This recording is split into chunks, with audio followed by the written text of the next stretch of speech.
성경 말씀 보도록 하겠습니다. 성경 말씀 신약성경 사도행전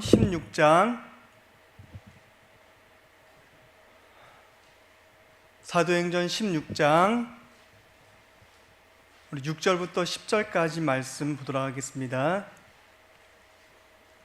성령이 아시아에서 말씀을 전하지 못하게 하시거늘 그들이 부르기아와 갈라디아 땅으로 다녀가 무시아 앞에 이르러 비두니아로 가고자 했으되 예수의 영이 허락하지 아니하시는지라.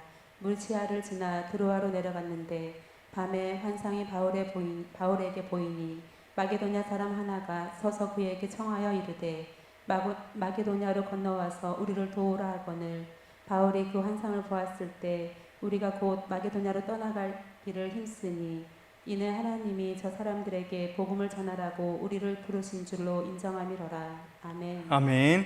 오늘 사도행전 말씀을 통해서 우리를 도우라라는 말씀을 가지고 잠깐 말씀 나누겠습니다. 우리는 복음의 전부 빚진 자들입니다. 복음의 큰 빚을 지고 있고 또 그 빚을 우리가 감당하기 위해서 하나님께서 우리를 부르셨고 또 그 받은 복음을 전하라고 또한 우리를 부르셨습니다. 그래서 우리는 복음의 빚진 자라고 말할 수가 있습니다.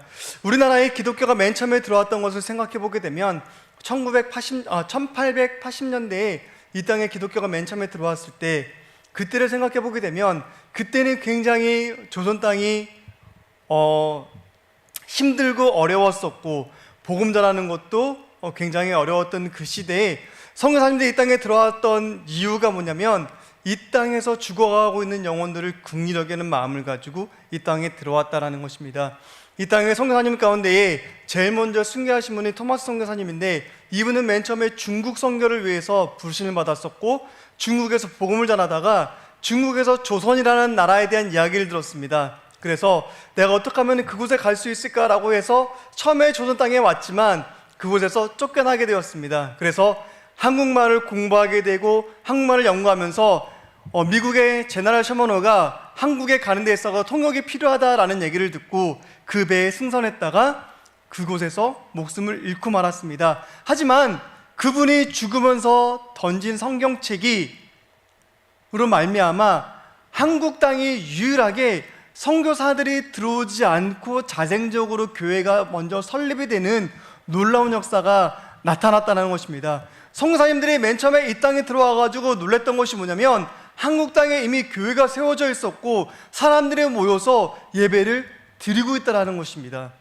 그에 대해서 굉장히 놀랐던 것을 보았다고 합니다. 이처럼 누군가의 희생이 있었고 누군가의 헌신이 있었기 때문에 이 땅에 복음이 들어오지 않았겠습니까? 오늘 사도행전 16장을 보게 되면 복음의 무대가 아시아에서 유럽으로 옮겨져 가고 있는 큰 전환점을 맞이하고 있는 사건이 바로 사도행전 16장입니다. 사도 바울이 그 전에 보게 되면 사도행전 15장 마지막에 보게 되면 바울과 바나바가 제2차 선교 여행을 떠나면서 서로 싸우고 갈라지게 됩니다. 갈라지는 이유가 무엇입니까? 바나바는 자기의 조카 마가를 데리고 함께 가자, 선교 여행을 떠나자라는 입장이었었고 바울은 아니 그럴 수 없다, 선교하다가 도중에 포기하고 가버린 쟤를 데리고 어떻게 또다시 선교를 갈 수 있느냐, 우리는 그럴 수 없다라는 이 두 입장에 팽팽하게 맞서가지고 둘이 갈라지게 됩니다. 그래서 사도 바울이 갈라지게 되어서 어디로 갈까라고 생각하다가 이 1차 선교여행을 떠났던 지역들을 다시 돌아보려는 생각을 가지고 있어서 그곳에 도착했습니다. 하지만 사도 바울이 그곳에 도착했지만 하는 게 뭐냐면 성령님께서 자꾸만 사도 바울의 복음을 막습니다. 그 막는 것을 보게 되면 어떻습니까? 사도 바울이 아시아에서 복음을 전하려고 했는데 부르기아와 갈라디아 땅으로 갔는데 그 다음에 무시아 앞에 이르러서 비두냐로 갔는데 예수 여행이 허락하지 않았습니다. 그러니까 다시 드로아로 내려갔는데 또 거기서 허락하지 않고 자꾸만 복음을 피해서 전진하고 가다가 결국 성령께서 어디를 이끄시냐면은 이 드로아 지방까지로 이끄시게 되는데 이 드로아 지방은 항구라서 여기서 배를 타고 유럽으로 건너가기가 쉽습니다. 그래서 그곳까지 인도해서 하나님께서 사도 바울을 유럽으로 가게 하셔서 복음을 전하게 했다라는 것입니다. 우리는 어떻게 보면 이해할 수 없습니다. 뭘 이해할 수 없냐면 사도 바울의 복음의 전도가 굉장히 성공적이었습니다. 그리고 많은 사람들이 회심했고 주 앞에 돌아오게 되는 역사가, 놀라운 일들이 벌어지게 되었는데 성령께서 자꾸만 막았던 것입니다. 사도 바울을 가지 못하게 했던 것입니다. 그때 우리는 이렇게 생각할 수 있습니다. 그래? 하지 말라는 거 보네? 그럼 그냥 하지 말지 뭐. 그냥 주저앉지 뭐. 포기하지 뭐. 이런 생각 가질 수가 있는데 사도 바울은 그렇지 않습니다. 한 곳에서 막으니까 다른 곳으로 또 이동하게 되고 또 이동하고 계속 복음을 전하기 위해서 돌아다니게 되는 놀라운 역사가 나타나게 되는데, 그것은 뭐냐면 사도 바울이 하나님 말씀에 불순종한 것이 아니라 하나님 말씀에 순종했기 때문입니다. 그곳에서 복음을 전하지 못한다 해가지고 멈춘 것이 아니라 다른 곳으로 갔다라는 것입니다. 우리가 잠언서에 보게 되면 잠언서 16장 9절에서 이렇게 말하고 있습니다. 사람이 마음으로 자기 길을 계획할지라도 그 걸음을 인도하시는 분은 하나님이시라라고 말하고 있습니다. 사람의 계획이 중요한 것이 아니라 하나님의 인도하심과 하나님의 이끄심이 중요하다는 것입니다. 그래서 사도 바울은 하나님의 그 이끄심에 이끌려서 나아갔기 때문에 포기하지 않고 절망하지 않았다라는 것입니다. 복음 전도는 어떤 경우였더라도 절대 멈춰서서는 안 된다라는 것을 분명하게 보여주고 있는 사건입니다. 우리에게 핍박이 오고 우리에게 환난이 오고 우리에게 아픔과 시련이 온다 할지라도 그 복음을 전하는 데 있어가지고 멈추고 주저앉고 포기하는 것이 아니라 포기하지 아니하고 끝까지 가서 복음을 전하라고 말씀하고 있는 것입니다. 이렇게 복음을 전해야 되는 이유가 뭐냐면 하나님께로부터 받은 우리의 사명이기 때문입니다. 우리의 사명이기 때문에 하나님께서 막고 하나님께서 가지 말라고 할지라도 사도 바울은 그곳에 말씀에 순종해서 다른 지역으로 옮겨가면서 계속해서 복음을 전했다라고 말하고 있습니다. 이 거리를 보게 되면 북서쪽에서부터 시작해가지고 동쪽으로 자꾸만 옮겨가는 이 거리가 한 1000km 정도 되었다라고 합니다. 1000km.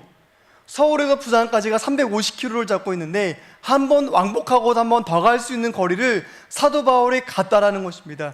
지금은 대중교통이 자동차라든지 이런 것들이 굉장히 발달해가지고 금방 갈 수 있지만 그 당시에 갈 수 있는 거는 튼튼한 2다리뿐이었습니다.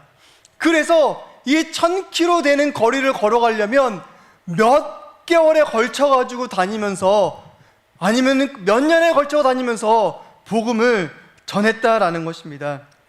하지만 사도 바울의 뜻과는 달랐습니다. 사도 바울은 아시아, 즉 지금의 튀르키예 지방에서 복음을 전하기를 원했지만 하나님께서 사도 바울을 유럽 쪽으로 가기를 원하셨다라는 것입니다.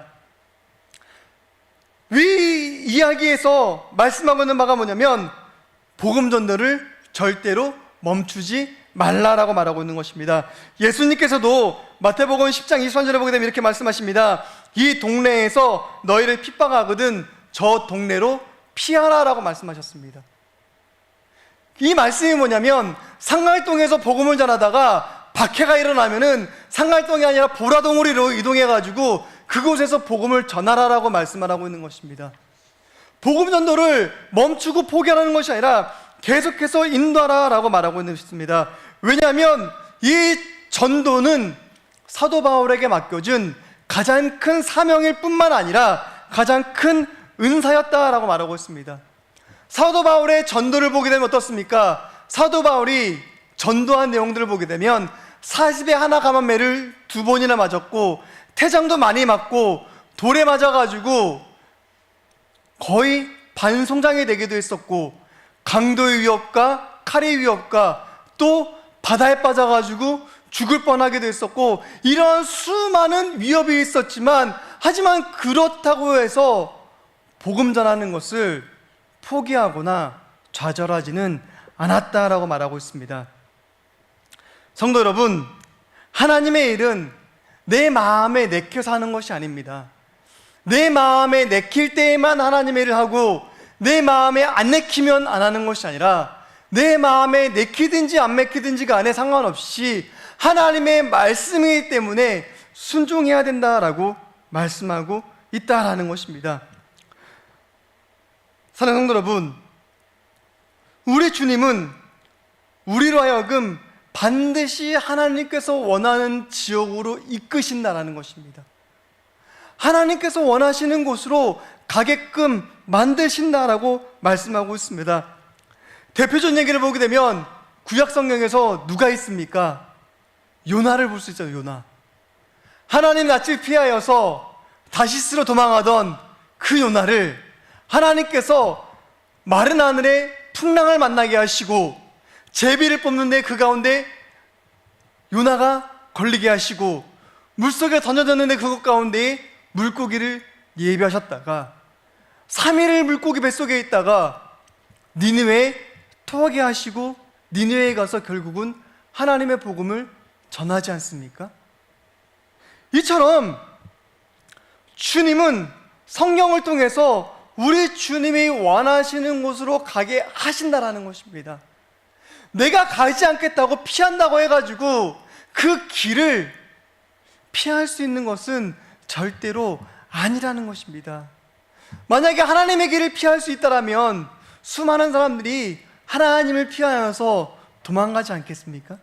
그런데 하나님께서 우리에게 맡겨주신 일은 피하거나 도망갈 수 없기 때문에 그 일은 반드시 이루어야 된다라고 말씀하고 있다라는 것입니다. 오늘 본문 9절에 보게 되면 마게도냐인의 환상이 나오게 됩니다. 이 환상은 영혼 구원을 부르짖는 모든 부르짖음의 표본이다라고 말씀을 드릴 수가 있습니다. 이 마게도냐 환상을 보게 되는데 어떤 사람들은 이 마게도냐 환상을 보면서 어떤 학자들은 알렉산더 대왕이라고 말하는 사람도 있고 어떤 사람들은 누가다라고 말하는 사람이 있는데 이 환상이 누군가가 중요한 것이 아니라 이 사람이 와가지고 말하는 것이 중요하다는 것입니다. 뭘 말하고 있냐면은 와서 우리를 도우라라고 말하고 있는데 이 도우라에 해당되는 헬라어가 뭐냐면 보에데손이라 말하고 있습니다. 이 보에데손은 보에데오의 2인칭 단수 능동태 부정광의 명령어로서 그냥 들으세요. 이해가 안 되더라도 이해가 안 되시죠? 그냥 들으세요. 나중에 이 D가 중요한 거니까. 이 보에데오의 뜻이 뭐냐면 울음소리를 뜻하는 보에와 달리다를 뜻하는 데오에서 유래된 것으로 문자적으로는 울음소리를 듣고 달려가다라는 의미를 가지고 있다라고 합니다. 이 말이 뭐냐면 마게도냐 환상이 뭐냐면 이 사람들이 간곡한 목소리로 와서 제발 우리를 도와달라라고 말했다라는 것입니다. 이 의미는 주로 누군가를 도울 때 사용했던 단어라고 말하고 있습니다. 어떤 사람들을 도울 때, 누군가를 도와줄 때, 그럴 때 사용됐던 단어가 이 단어인데 이거에 대해서 말씀하는 바가 뭐냐면 우리에게 와서 우리를 도와달라는 간곡한 호소였다라고 말하고 있다는 것입니다. 이 단어에서 말하고자 하는 것이 뭐냐면 이 마게도냐인의 환상이 하는 바가 뭐냐면 예수 그리스도의 구원을 기다리는 유럽 사람들의 부르짖음이었다라고 말하고 있습니다. 이 유럽 사람들이 와서 우리를 도와달라라고 간곡히 이야기했다라는 것입니다. 그 전까지의 사도 바울의 사역을 보게 되면 이방인들을 위한 사역이 아니라 주로 흩어져 있던 유대인들에게, 각 지역에 흩어져 있던 유대인들에게 하나님 복음을 전하고 그 외에 하나님을 이미 유대교에 있었던 이방인들에게 하나님을 전하는 사역이 주였다라고 한다면 이제는 사도 바울의 제2차, 3차 전도 여행을 보게 되면 이방 사람들에게 복음을 전하는 것으로 바뀌게 되었다라는 것입니다. 그리고 유럽으로 복음의 전도 갔다라는 것은 뭐냐면 그 유럽을 통하여서 하나님께서는 온 세계에 복음을 전하고자 하는 뜻을 가지고 있었다라고 말하고 있다라는 것입니다. 사도 바울의 궁극적인 목표가 무엇이었습니까? 로마에 가서 복음을 전하는 거였습니다. 왜 로마에 가서 복음을 전하는 거였었냐면은 그 당시 로마 제국이 세계에서 가장 큰 나라이기도 했었지만 우리 말에 이런 말이 있잖아요. 모든 길은 로마로 통한다라는 말이 있듯이 로마가 어느 한 나라를 정복하고 나면 가장 먼저 하는 것이 뭐냐면 도로를 닦는 것이었습니다. 길이 굉장히 잘나 있어가지고 어느 길로 가든지 간에 로마를 거치지 않고서는 다른 나라에 갈 수 없을 정도로 굉장히 길을 잘 닦아놨습니다. 그 말은 뭐냐면 로마를 통해서 복음이 다른 나라에도 전해지기가 굉장히 쉬웠다라는 것입니다. 그리고 그 당시에 문화의 중심이 어디였습니까? 문화의 중심은 그리스였습니다. 그리스. 그 당시의 문화의 중심은 그리스였었고, 그리고 로마에 있는 사람들이 누구의 문화를 받아들였냐면 그리스인들의 문화, 헬라 문화를 받아들여가지고 헬라 문화가 가장 크게 꽃피었던 시대가 로마 시대였다라고 말하고 있습니다. 그리스 사람들의 철학과 문학과 그리고 모든 예술들을 받아들였던 그들에게 사도 바울이 가서 복음을 전하기가 오히려 더 쉬웠다라고 볼 수 있다는 것입니다. 사랑하는 여러분, 이 유럽 사람들이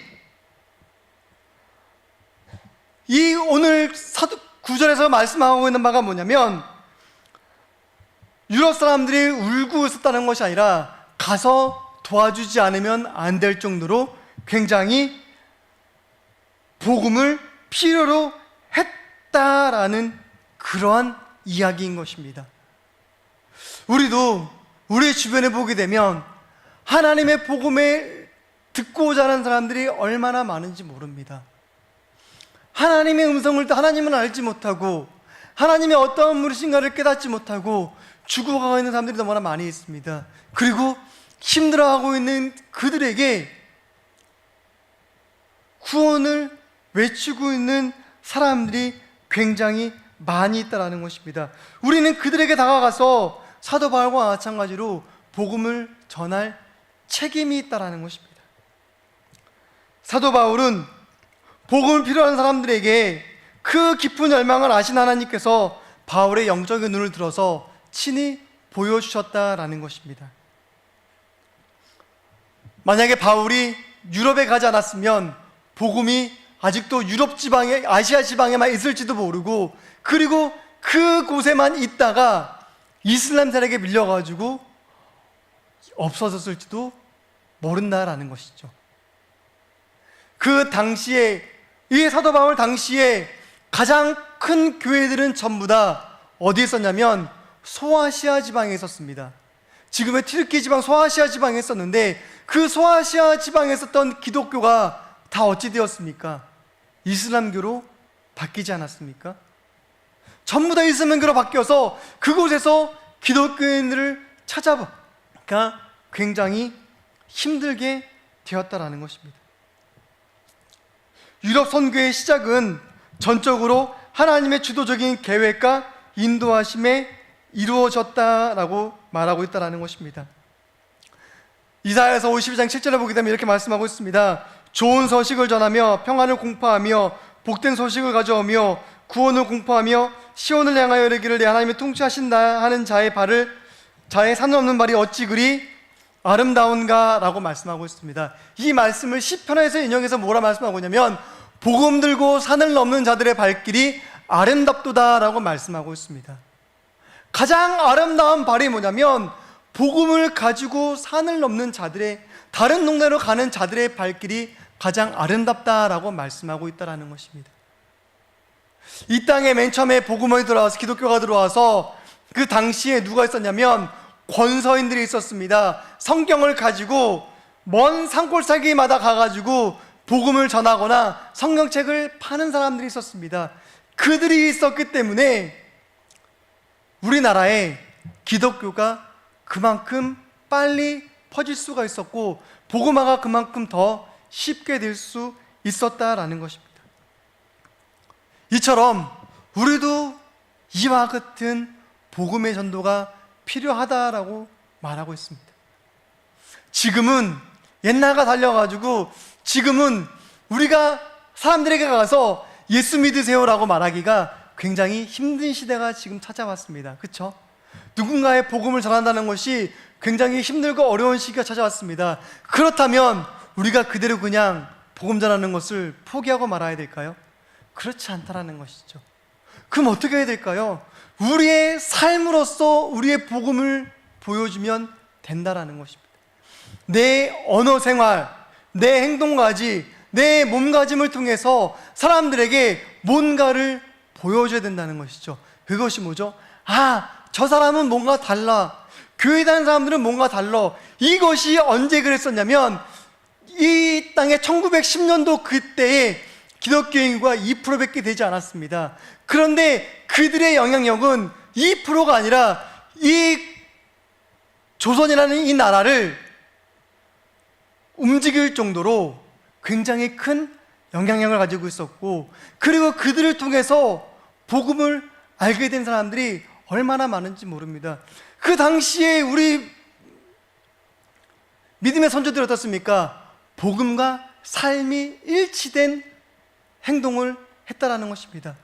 복음적인 삶을 살았기 때문에 사람들이 보면서 존경하고 우러러보면서 그들을 보면서 교회에 나가고 또 기독교를 믿었다라는 것입니다.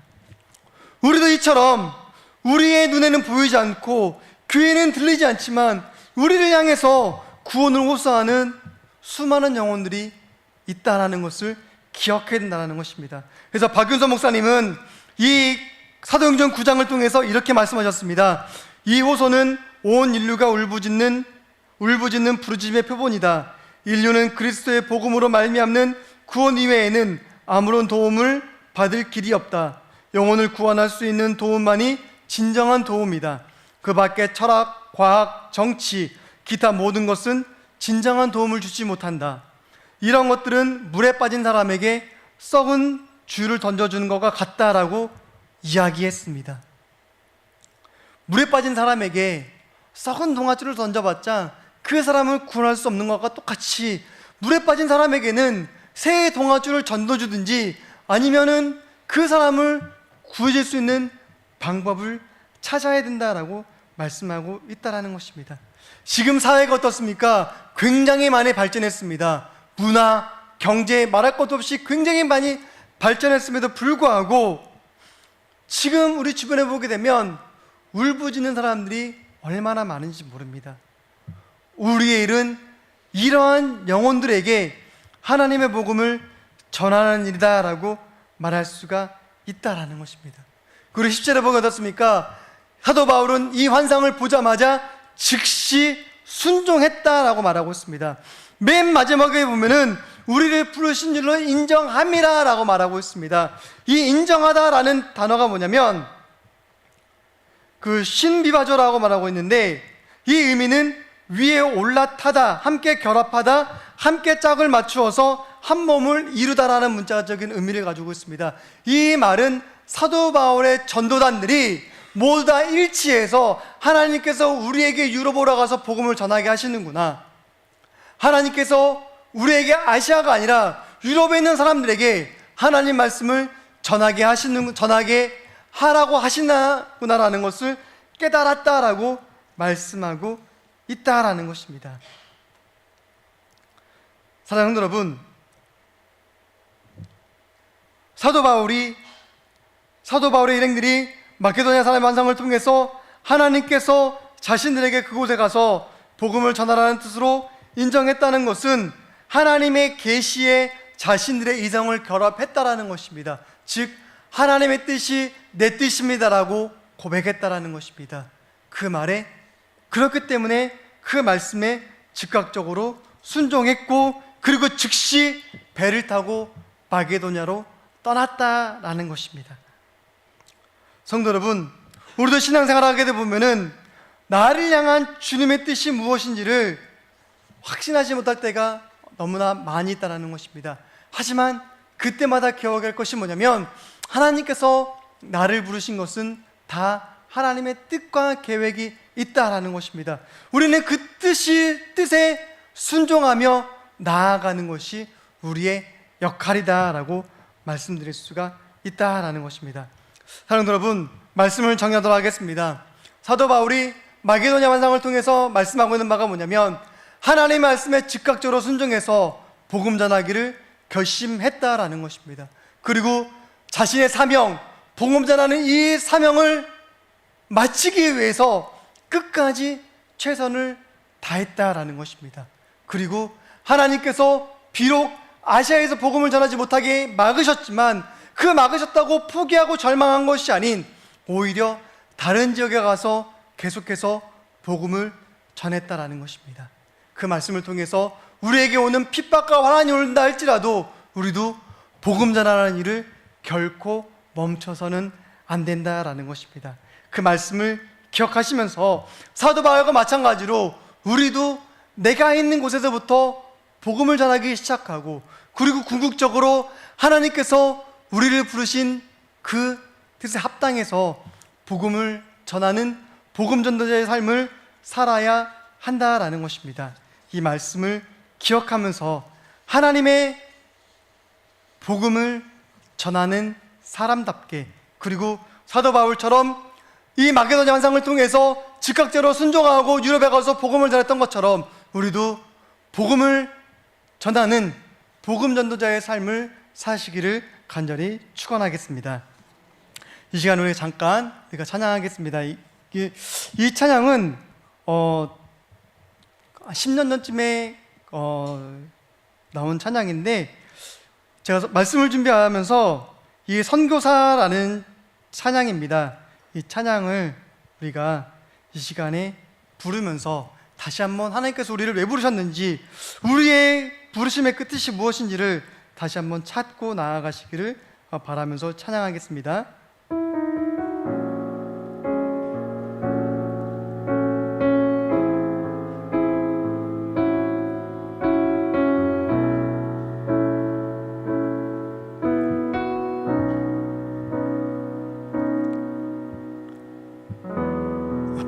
많은 세상에 주의 복음 들고 부르심 따라갑니다. 슬픔과 고통이 가득한 이 땅에 눈물을 닦아주라.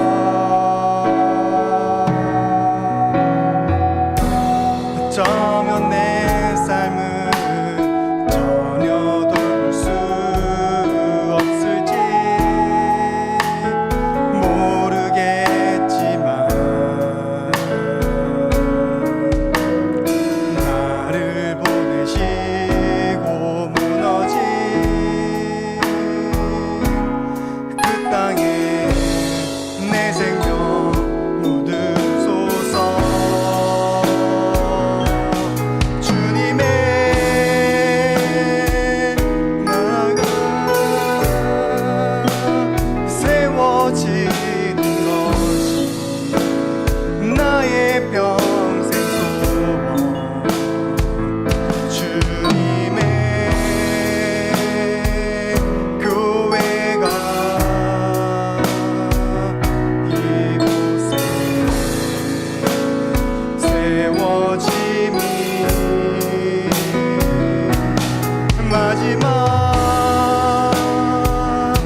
주여을 외치고 오늘 말씀을 기억하면서 주님께 나를 이 땅에 선교사로 부르셨는데 하나님 제가 가서 이 땅에 복음을 전하게 해주시고 죽어가는 영혼들을 살리게 해주시고 하나님 말씀을 전한 삶 되게 해달라고 우리가 이 시간에 잠깐 2분 동안 기도하겠습니다. 주여 아버지 하나님 감사합니다. 하나님 저를 주께를 인도하여 주시고 아버지 붙잡아 주시고 하나님 저를 주께를 불러주셨는데 하나님 땅에 가서 복음을 전하는 자가 되게 하여 주셔서 주님의 가장 원하는 소원이 이 땅에 교회가 세워지는 것이 이 땅에 하나님의 복음이 전파되는 것이 죽어가는 영혼들이 살아나는 것이 하나님의 간절한 소원이고 외치는데 하나님 내가 그 사명을 감당할 수 있게 하여 주옵소서. 죽어가는 영혼들에게 다가가서 하나님의 복음을 전하게 하여 주시고 죽어가는 영혼들을 살리는 사람 될 수 있도록 하여 주옵소서. 하나님 땅에 아직도 주의 복음을 알지 못하고 죽어가는 사람들이 너무나 많이 있습니다. 하나님의 음성을 듣지 못하고 죽어가는 영혼들이 너무나 많이 있습니다. 하나님 이 땅에 있는 그 영혼들을 주께서 긍휼하게 주시고 하나님 다른 사람이 아닌 주여 나를 보내주옵소서. 하나님 이사야가 누가 저들에게 가서 복음을 전할 거라고 했을 때 하나님 주여 내가 여기 있사오니 나를 보내소서라고 말했던 하나님 그 말씀을 기억하면서 하나님 내가 여기 있습니다. 하나님 나를 사용하여 주옵소서. 하나님 나를 인도하여 주옵소서. 하나님 나를 보내주옵소서. 하나님 내가 가서 하나님의 마음을 전하겠습니다. 죽어가는 저들에게 하나님의 사랑을 전하겠습니다. 하나님 이 땅에 아직도 한 영혼을 찾아내신 하나님 그 영혼을 찾는 사람이 내가 될 수 있도록 아버지 하여 주옵소서. 한 영혼을 찾는 사람이 내가 되게 하여 주시고 하나님 내가 가서 순종하고 내가 가서 헌신할 수 있도록 아버지 하여 주시옵소서. 아버지 도와주옵소서. 사랑의 많으신 아버지 하나님 참으로 감사합니다. 하나님께서 우리를 부르시고 하나님께서 우리로 하여금 먼저 복음을 듣게 하여 주신 것은 우리로 하여금 가서 전하라는 말씀을 하셨는데 하나님 우리가 아직 이 땅에는 죽어가는 사람들이 너무 많이 있습니다. 하나님 그 영혼들에게 가서 복음을 전할 수 있게 해주시고 하나님의 사랑을 전할 수 있게 해주시고 하나님이 찾는 그 한 사람이 내가 될 수 있도록 아버지 인도하여 주옵소서. 그 역할을 감당할 수 있게 해주시고 내가 헌신하고 하나님의 부르심에 순종하며 나아갈 수 있는 그런 사람 될 수 있도록 주님 인도하여 주시기 믿사오며 예수님의 이름으로 기도합니다. 아멘. 하늘에 계신 우리 아버지의 이름을 거룩하게 하시며 아버지의 나라가 오게 하시며 아버지의 뜻이 하늘에서와 같이 땅에서도 이루어지게 하소서. 오늘 우리에게 일용할 양식을 주시고 우리가 우리에게 잘못된 사람을 용서하여 준 것 같이 우리 죄를 용서하여 주시고 우리를 시험에 빠지지 않게 하시고 악에서 구하소서. 나라와 권능과 영광이 영원히 아버지의 것입니다. 아멘.